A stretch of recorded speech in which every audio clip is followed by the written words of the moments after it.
একটা ভিডিও কাঁদাচ্ছে পুরো দেশকে। ঈদের আনন্দকে ঘিরে শপিং করতে বের হয়েছিল একটি ছোট্ট পরিবার।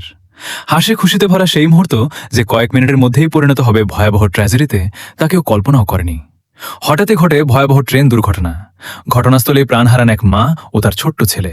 আর সেই ঘটনার পরের একটি ভিডিও এখন সামাজিক যোগাযোগ মাধ্যমে ছড়িয়ে পড়েছে দ্রুত, যা কাঁদাচ্ছে পুরো দেশকে। ভিডিওতে দেখা যায় কাঁধে স্ত্রীর মৃতদেহ, বুকে সন্তানের নিথর লাশ নিয়ে হাসপাতালের দিকে ছুটছেন এক অসহায় বাবা। তার চোখে আতঙ্ক, মুখে অসহায় কান্না। পাশেই কান্নায় ভেঙে পড়া ছোট্ট মেয়েটি বাবার হাত ধরে দৌড়াচ্ছে। চারপাশে তখন শত শত মানুষ। কেউ হতবাক হয়ে তাকিয়ে আছে, কেউ মোবাইল ফোনে ভিডিও করছে, আবার খুব কম মানুষই এগিয়ে আসছে সাহায্যের জন্য। সোশ্যাল মিডিয়ায় ভিডিওটি ছড়িয়ে পড়ার পর হাজার হাজার মানুষ শোক প্রকাশ করেছেন। অনেকে লিখেছেন, এমন দৃশ্য দেখা সত্যিই কষ্টের। আবার কেউ বলেছেন, একজন বাবার জীবনের সবচেয়ে ভয়ঙ্কর মুহূর্ত এটি। এটি দুর্ঘটনা মুহূর্তেই শেষ করে দিল একটি পরিবারের সব স্বপ্ন, সব আনন্দ। ঈদের খুশি পরিণত হল আজীবনের শোকে।